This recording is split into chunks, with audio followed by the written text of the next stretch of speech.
Press the bell icon on YouTube and don't miss another update. If you've been tracking the news today, particularly if you've been watching news TV, obviously after the cricket match ended today, your mind must be totally cluttered thinking about the Triple Talaq issue.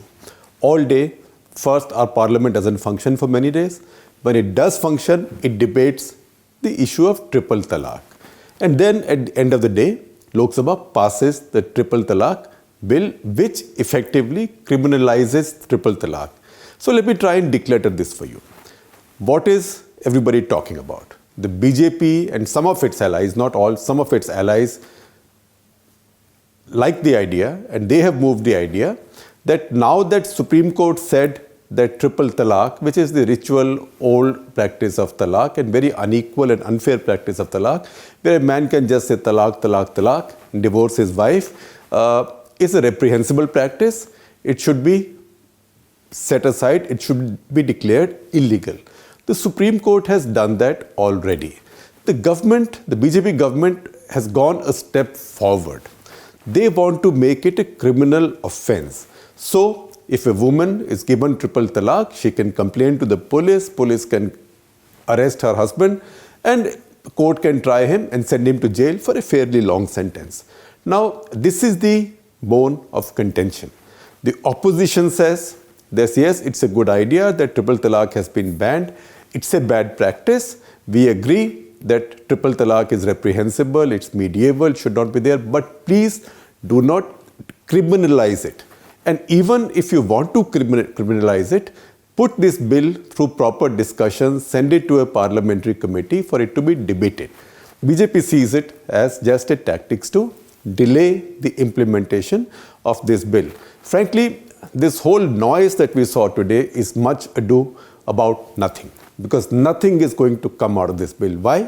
Because a bill to become an act in India, fortunately, has to be passed not by one house of parliament, but both houses of parliament. Some bills, which are money bills, if the upper house, which is Rajya Sabha, sends it back, Lok Sabha can still pass it. And that's how Government of India passed the Aadhaar bill, by pretending that this was a money bill, because they said Aadhaar is used to disburse many government benefits and direct transfer of cash to the poor. In case of Triple Talaq, no such thing is possible. So this bill is not going to be passed. In any case, it is the last session of this parliament. For this government, at least in the term of this parliament, there is no more than 6 to 8 weeks left. Because by the middle of February, you can presume that the moral code of conduct will be implemented. In fact, just after this government passes the vote on account, which should be first week of Feb, something like moral code of conduct should come in very soon, and then you prepare for elections. So this is not going to happen right now. So why bring it in your last session when you know it's not going to be implemented? That is because this whole debate is about politics, and it's about mainstreaming the issue not in Muslim politics, but in mainstream politics. It's a complete fallacy to say that by supporting this idea, BJP or BJP government will get Muslim women to break away from their husbands, their community, etc., and vote for the BJP in gratitude. It's not going to happen for various reasons. One, because contrary to what is believed and what is spread, while it's a very reprehensible practice, it is not that widespread a practice. Second,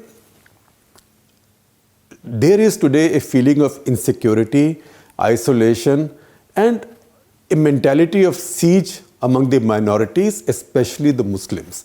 They are not going to like this kind of interference in their personal and family lives. Third, the concerns that Muslim community has about the BJP go way beyond the ills in their own society or their own personal laws. And fourth, it's a simple fact that people of no faith want a government to come and start reforming their faith forcibly. Of course, you can say the Hindus allowed it with Hindu code bills in the 50s. But remember, the Hindu code bill passed after a great deal of debate among Hindus, and there was a very strong opposition also, and Parliament passed it after that. So people say, no, why should the Muslims complain about Parliament making personal laws for them? Because the same Parliament had made Hindu personal laws, Hindu code bill. But that's one, because Hindus are a majority. They are a majority in Parliament also. And they had debated this quite fiercely in the 50s before these were passed. And yet, things were not criminalized in this way. What does criminalization mean? It means that you bring police into personal lives. Now, if you see the recent reform in our laws, every reform has focused on taking the police out of our lives. So, Section 377 of IPC decriminalized, struck down, which means police cannot come into your lives to ask questions about or to punish you for what sexual practices you indulge in or you use. Second, we had the law on adultery struck down. What was the point? The point was, okay, if somebody is unfaithful in marriage, it's the personal issue between spouses, and there are civil solutions available from anything leading up to a divorce. But the police should not be brought in and should not have a role in this. So globally also, the emphasis as societies modernize is to modernize personal laws, but also to decriminalize them as much as possible. In fact, our criminal justice system is already very heavily overburdened, and it's not fully fair either. So you can understand if minorities feel that this will be used to target them, and they will be made to pay for something like this. So that is what is causing this anxiety. The opposition has a problem, because if they oppose it fully, then it looks like they are pro-minority or pro-Muslim. In fact, Congress is trying very hard to shake off the tag of being a pro-Muslim party. That's why on many of the issues, including the issue of cow-related violence, Congress party is relatively quiet because elections are coming up. The BJP is setting up the same trap for the Congress and others, saying if you oppose this, of course, we'll go and tell our electorate, not so much the Muslim women, but actually the Hindu electorate, they see Congress party fights for differential treatment of minorities, so they indulge in minority appeasement, or what in Hindi is called Tushtikaran. So that's where we stand. As far as cashing this for Muslim votes is concerned, I think the best explanation has today come from a statement that Prime Minister's old friend from Gujarat, Zafar Sareshwala, gave to our correspondent on ThePrint, and he said, you can't cash the same check twice.